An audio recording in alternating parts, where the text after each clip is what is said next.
अस्सलाम वालेकुम, welcome to एमरात। दो टॉपिक्स को डिस्कस करने जा रहे हैं। पहला टॉपिक हमारा स्पेयर्स ऑफ विक्ट्री 2026 एक्सरसाइजेस को लेकर है, जिसमें ये सवाल पूछा जा रहा है कि पाकिस्तान ने अपने GF-17 या J-10C क्यों नहीं भेजे सऊदी अरेबिया में इन एक्सरसाइजेस के लिए, क्यों F-16 को भेजा गया। और दूसरा हम बात करेंगे खारान में होने वाले ऑपरेशन को लेकर, जिस पर BLA डिफरेंट क्लेम्स कर रही है। BLA ने क्लेम किया था कि उन्होंने खारान सिटी जो बलोचिस्तान की है उसका कंट्रोल संभाल लिया है, जबकि उसके मुकाबले में रियलिटीज क्या हैं। अगर पहले टॉपिक पर डिस्कशन स्टार्ट करें तो स्पेयर्स ऑफ विक्ट्री 2026 एक्सरसाइजेस इस वक्त स्टार्ट हो चुकी हैं सऊदी अरब में, जिसमें मल्टीपल कंट्रीज हिस्सा ले रही हैं। इनमें सऊदी अरब है, पाकिस्तान है, अमेरिका है, then UK, Bahrain, Qatar, Greece और इसके साथ साथ 7 कंट्रीज हैं जो एज अ ऑब्जर्वर जिनके डेलीगेशंस इस एक्सरसाइज का हिस्सा होंगे। इस पर डिटेल्ड वीडियो हमने सेकंड चैनल कॉन्फ्लिक्ट कार्ड रात पर बनाई हुई है और वहां हमने बेसिकली ये डिस्कस किया था कि यूएस भी यहाँ जाती तौर पर ये चाहता है कि F-16 वर्सेस फ्रेंच राफेल इनका एक शोडाउन हो, जिसमें F-16 को एक एज हासिल हो ताकि अमेरिका मुख्तलिफ वो कस्टमर्स जो इस वक्त फ्रेंच या इटालियन या यूके से यूरोफाइटर टाइफून या फ्रेंच राफेल ले रहे हैं उनको काउंटर कर सके या उनके काउंटर आर्गुमेंट में F-16 को पिच कर सके कि देखें हमारे F-16 या F-15 इन्हीं राफेल से बेहतर हैं। इसके साथ साथ मुख्तलिफ एनालिस्ट की तरफ से पाकिस्तानी F-16 ब्लॉक 52 को एंटिसिपेट किया जा रहा है एक बेहतर शोडाउन के लिए कि ये ग्रीस और फ्रेंच राफेल के खिलाफ अच्छा परफॉर्म करेंगे। लेकिन इसके साथ साथ एक अहम क्वेश्चन, एक दूसरा एंगल इस पूरी एक्सरसाइज का है जो थोड़ा सा जियोपॉलिटिकल है। वो एंगल ये है कि इस एक्सरसाइज में पाकिस्तान ने GF-17 थंडर्स या J-10Cs को क्यों नहीं भेजा, क्योंकि जो लास्ट स्पेयर्स ऑफ विक्ट्री 2024 और 25 की एक्सरसाइजेस हुई थी वह आई बिलीव पाकिस्तान ने GF-17 थंडर्स को भेजा था, लेकिन अभी तक J-10Cs को पाकिस्तान ने स्पेयर्स ऑफ विक्ट्री में नहीं भेजा। J-10Cs पार्टिसिपेट करते हैं सऊदी अरब, कतरी एयरफोर्स, टर्किश एयरफोर्स के साथ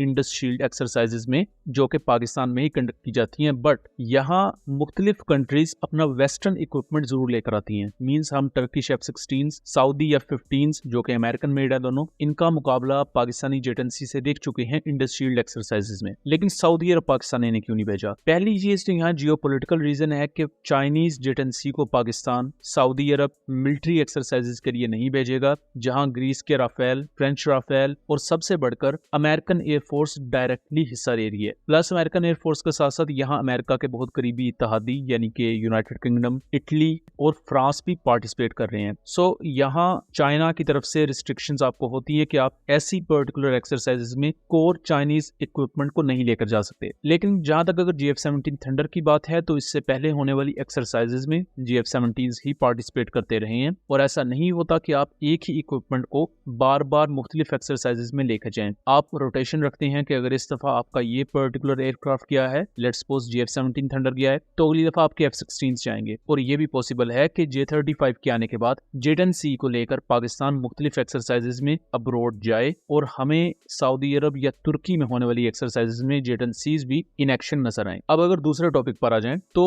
16 से 17 जनवरी के दरमियान खारान जो कि बलूचिस्तान का एक शहर है, वहां 40 के करीब BLA militants coordinated attacks conduct करते हैं शहर के मुख्तलिफ एरियाज में। शुरू में बेसिकली इनका एम ये था कि जो मुख्तलिफ बैंक्स हैं और सरकारी अदारे हैं वहां पर अटैक्स कंडक्ट किए जाएं और बैंक्स को ऑब्वियसली लूटा जाएगा ताकि लॉजिस्टिक्स और दूसरे मामलात के लिए इन्हें पैसा आ सके।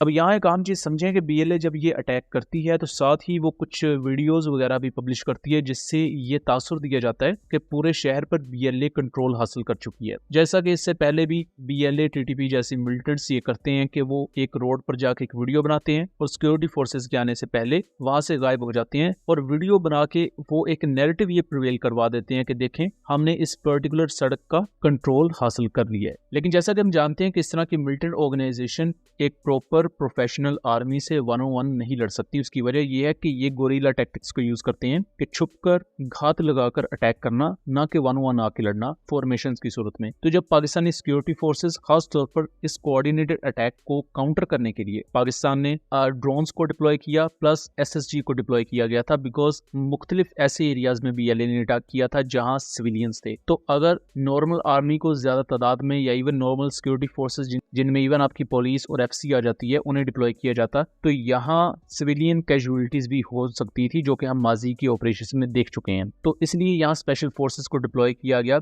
जिन्होंने अपनी टेक्टिकल सुपीरियरिटी का इस्तेमाल करते हुए ये पूरी कोशिश की कि सिविलियन प्रॉपर्टी को डैमेज ना किया जाए, और इन तमाम चीजों को मद्देनजर रखते हुए इस ऑपरेशन को लॉन्च किया गया। विद इन 4 to 5 आवर्स जो मल्टीपल एरियाज थे खारान सिटी के वो क्लियर कर लिए गए थे, और ऑफिशियल स्टैट्स के मुताबिक 12 BLA के टेररिस्ट मारे गए और 3 को जिंदा पकड़ लिया गया। लेकिन इस पूरी कार्रवाई में 2 पाकिस्तानी SSG के जो ऑफिसर्स थे वो भी जख्मी हुए, जिनमें एक मेजर और एक लेफ्टिनेंट कर्नल थे। बट यहाँ बात करने का मकसद ये है कि सोशल मीडिया पर आपने मल्टीपल इंडियन अकाउंट्स के थ्रू भी BLA की ये क्लेम्स देखे होंगे, जो क्लेम करते हैं कि उन्होंने खारान सिटी को कम्प्लीटली अपने कंट्रोल में रखा। बट इन रियलिटी जो इवन बलोचिस्तान से हमारे व्यूअर्स हैं वो भी इस चीज को कंफर्म कर सकते होंगे कि इस तरह के मल्टीपल इंसिडेंट्स पहले भी हो चुके हैं, जहां एक सिटी या एक सड़क के ऊपर जाके वीडियो बनाई जाती है और क्लेम कर दिया जाता है कि हमने इस पर्टिकुलर एरिया का कंट्रोल हासिल कर लिया है, लेकिन जैसे सिक्योरिटी फोर्सेज आती हैं वहां से ये लोग भाग जाते हैं। तो इसी तरह का ये भी एक पर्टिकुलर नैरेटिव था खारान सिटी को लेकर, जो अब ऑलरेडी डिबंक हो चुका है, लेकिन इसके बारे में आगाही फराहम करना बहुत ही ज्यादा अहम था। सो दोस्तों, ये था एक एनालिसिस। उम्मीद करता हूँ चीजें क्लियर रही होंगी। वीडियो पसंद आई हो तो इसे ज्यादा से ज्यादा शेयर कीजिएगा, ताकि इस तरह की मजीद इंफॉर्मेटिव वीडियोस हम आपके लिए लेकर आ सकें। मिलेंगे अगली वीडियो में, तब तक के लिए अल्लाह हाफिज।